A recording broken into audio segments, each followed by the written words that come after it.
하나님의 말씀은 시편 112편 함께 봉독하겠습니다. 할렐루야. 여호와를 경외하며 그의 계명을 크게 즐거워하는 자는 복이 있도다. 그의 후손이 땅에서 강성하며 정직한 자들의 후손에게 복이 있으리로다. 부와 재물이 그의 집에 있으며 그의 공의가 영구히 서 있으리로다. 정직한 자들에게는 흑암 중에 빛이 일어나나니 그는 자비롭고 긍휼이 많으며 의로우니로다. 은혜를 베풀며 꾸어주는 자는 잘 되나니 그 일을 정의로 하리로다. 그는 영원히 흔들리지 아니하며 의는 영원히 기억되리로다. 그는 흉한 소문을 두려워하지 아니하며 여호와를 오래하고 그의 마음을 굳게 정하였도다. 그의 마음이 견고하여 두려워하지 아니할 것이라. 그의 대적들이 받는 보응을 마침내 보리로다. 그가 재물을 흩어 빈궁한 자들에게 주었으니 그의 의가 영구히 있고 그의 뿔이 영광 중에 들리리로다. 악인은 이를 보고 한탄하여 이를 갈면서 소멸되리니 악인들의 욕망은 사라지리로다. 아멘. 시편 112편은 정직한 자가 누리는 삶의 축복에 관해서 말씀하고 있습니다. 오늘 본문에 보면 정직한 자들이란 내용이 말씀이 두 번 이렇게 나오지요. 시편 112편. 이 정직한 자들이란 단어는 원문에 보면 예사림이라고 되어 있습니다. 이 단어는 야사르라고 하는 히브리 말에서 나오는데, 야사르란 이 단어가 우리가 이스라엘 백성에 대한 호칭 중에 여수룬이라는 단어에 나오는 출처가 되는 단어예요. 그러니까 이 올곧다, 곧 이렇게 잘 서 있다, 이런 의미가 이제 원래의 의미입니다. 그러니까 하나님의 참 백성들은 이제 의로운 자요, 하나님의 올곧음과 같이 바른 자인데, 이 하나님의 이 정직한 자들은 하나님의 형상을 이제 본받는 자들인 거죠. 근데 하나님의 형상은 여기서 시편 112편에서는 하나님의 형상이 어떻게 드러나 있느냐, 이제 그와 같은 삶을 원천은 뭐냐, 이제 1절에 보면 할렐루야. 여호와를 경외하며 그의 계명을 크게 즐거워하는 자는 복이 있도다, 이렇게 말씀을 한과 같이 이제 하나님의 백성됨의 비결은 두 가지라고 표현할 수 있는데, 근본적으로는 하나님을 경외하는 거예요.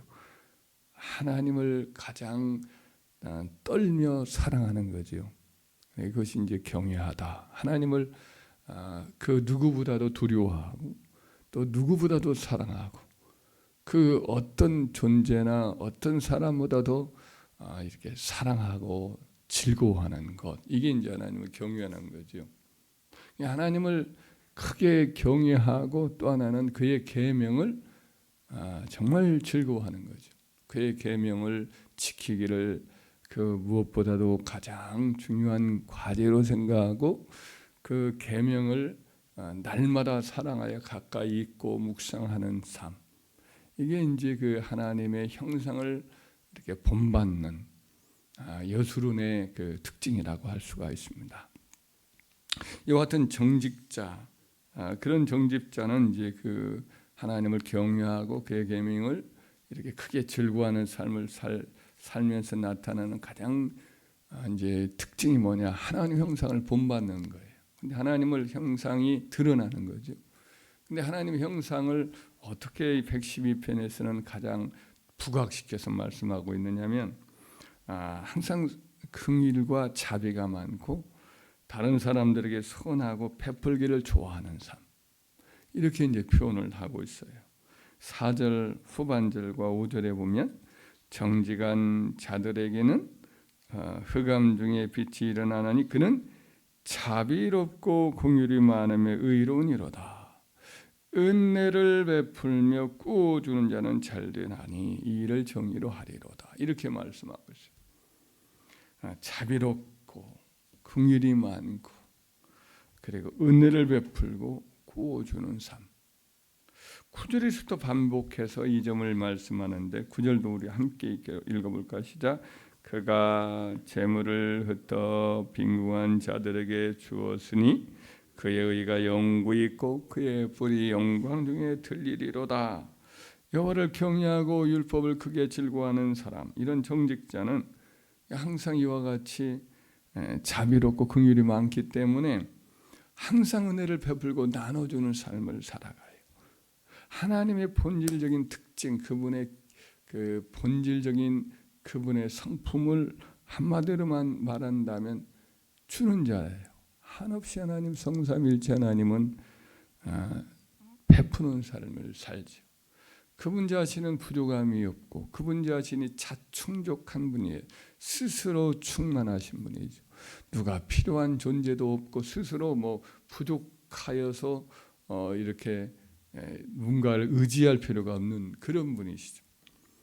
그래서 그분은 늘 그럼에도 불구하고 스스로 충만하신 분이고 뭐 외로울 것도 없고 뭐 필요할 것도 없는 분인데도 그분은 스스로 그 넘치는 충만한 사랑과 기쁨을 가지고 이제 만물을 창조하시죠. 베풀려 주려고 돌봐 주고 싶어서 그래서 이렇게 만물을 창조하시고 특별한 사랑을 베풀려고 그리스도 안에서 또 그리스도의 형상, 자기 형상을 따라 인생을 만드시고 그리고 또 그 가운데에서 자기의 아들 안에서 택한 백성들을 한없이 사랑하시고 그리고 그들을 끝없이 베풀어 주시고 돌봐 주시는 거죠. 아들도 그의 아들도 사실은 받을 가치가 없는 우리들을 위해서 이와 같이 생명까지 아낌없이 내어주시는 그런 분이시죠. 아들을 아끼지 않고 내어주시니까 또 그 아들과 함께 모든 것을 은사로 선물로 우리들에게 계속 베풀어 주십니다. 그래서 하나님은 그의 택한 백성들에게서 무언가를 막 얻어가려고 뺏어가려고 하는 분이 아니라 항상 주려고 하는 분이죠.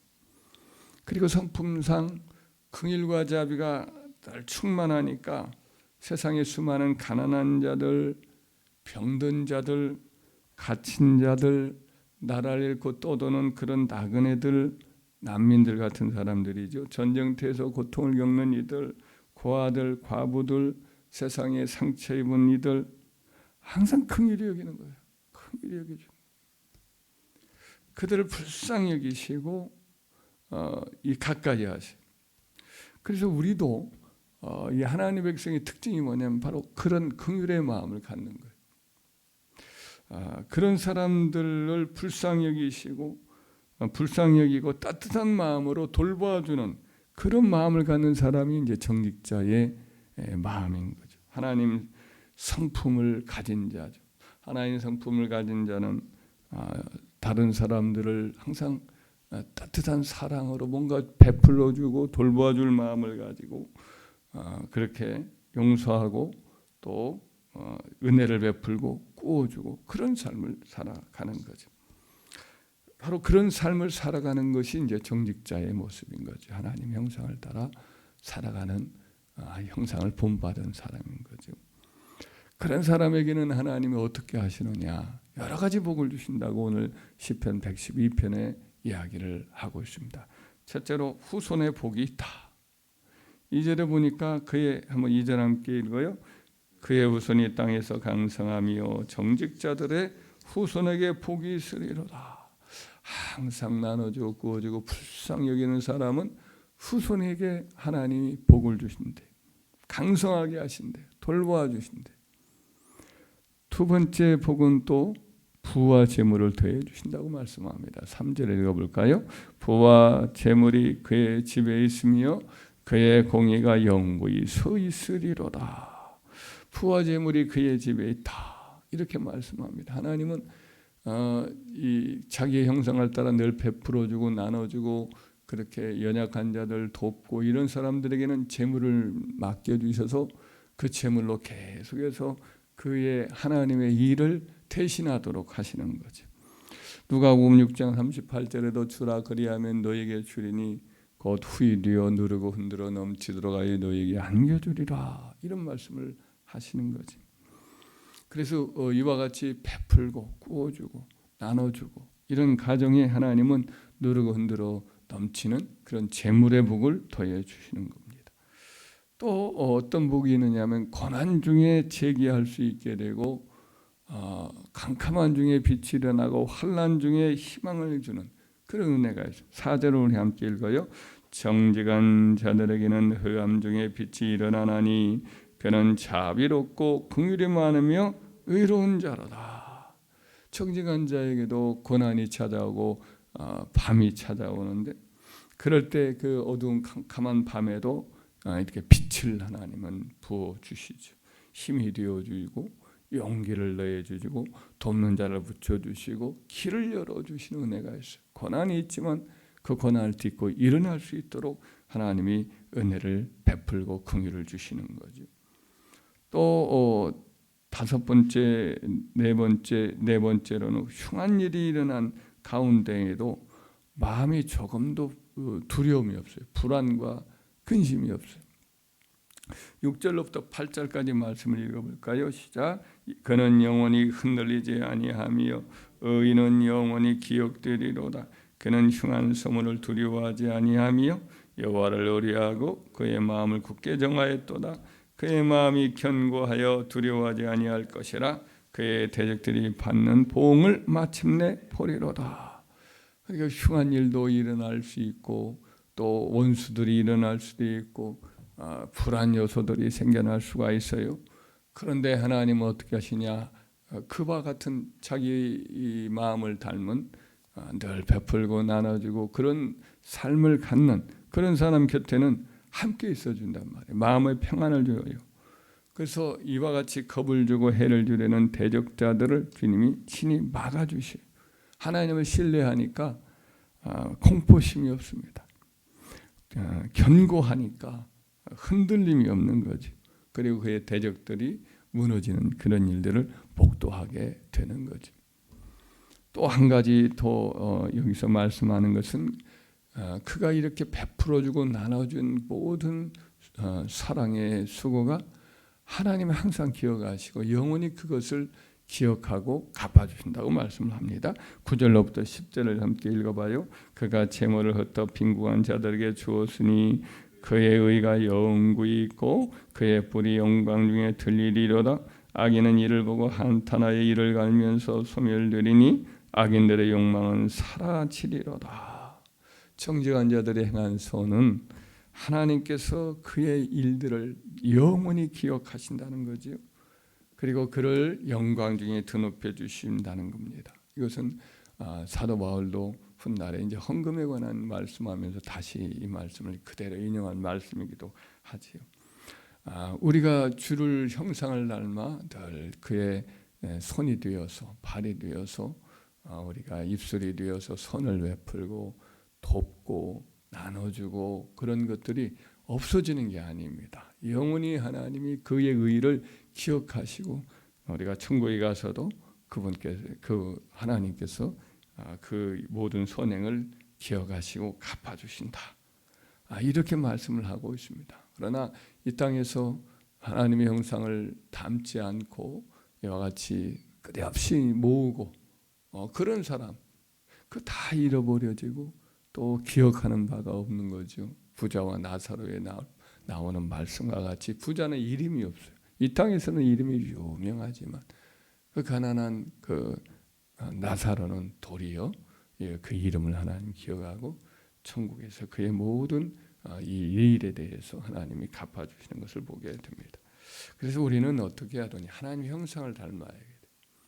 그의 형상은 특별히 베푸는 자예요. 본성상 그분은 베푸시는 분이에요. 햇살과 같이 늘 끝없이 이렇게 비추어주고 환하게 다른 사람을 나눠주고 끝없이 자기를 불태워서 희생하고 우리도 여기 본문에 나오는 이 하나님의 본성을 따라 우리도 살아갈 때에 그런 사람에게는 그 충만한 5가지, 6가지 약속의 말씀이 우리의 삶 속에 있습니다. 그런 복이 우리에게 임하게 되는 줄 믿습니다.